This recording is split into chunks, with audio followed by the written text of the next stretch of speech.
जवळपास 70-75 प्रमुख कार्यकर्त्यांचा इच्छुकांचे अर्ज आले होते, निवेदन त्या ठिकाणी आले होते। पक्षाच्या कोर कमिटीने या सगळ्याचा सारासार विचार त्या ठिकाणी केला आणि त्या संदर्भामध्ये आज संध्याकाळपर्यंत पक्षाकडनं अधिकृत नावाची घोषणा त्या ठिकाणी निश्चितपणाने होईल।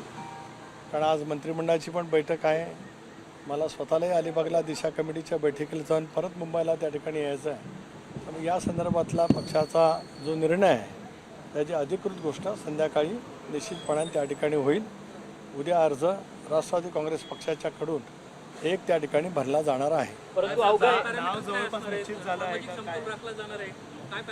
आम्ही संबंध विचार करत असताना प्रादेशिक समतोलाचा विचार केला, इतरही जी काही समीकरणं असतात त्याचा विचार केला, पक्षाच्या संघटनेमध्ये काम कशा पद्धतीने होऊ शकतं या संदर्भामध्ये सुद्धा विचार त्या ठिकाणी केला आणि या सगळ्याचा सारासार विचार करत पक्ष मजबूतीच्या दृष्टिकोनातून आम्ही या संदर्भातला निर्णय संध्याकाळपर्यंत घोषित करू। परंतु सर खूप चढाओढ पक्षामध्ये पाहायला मिळते। मी मगाशी सांगितलं की जवळपास 70-75 प्रमुख सहकाऱ्यांचा ज्यांचं पक्षासाठी योगदान आहे, दादांनी एनडीएमध्ये सहभागी होण्याचा निर्णय घेतल्याच्या नंतरचं योगदान मोठ्या प्रमाणावरती आहे।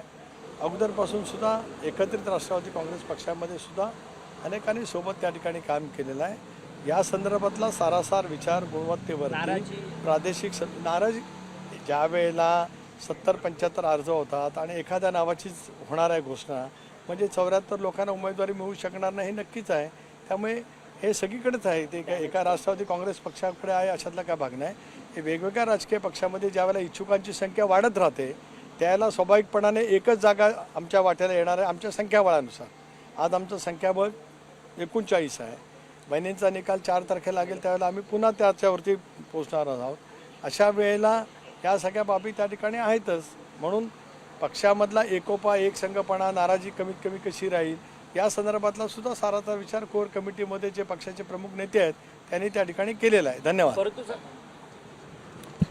तर 70 ते 75 इच्छुकांचे नावं आमच्याकडे आलेली आहेत। संध्याकाळपर्यंत उमेदवारीची घोषणा केली जाईल अशी प्रतिक्रिया सुनील तटकरे यांनी दिली आहे।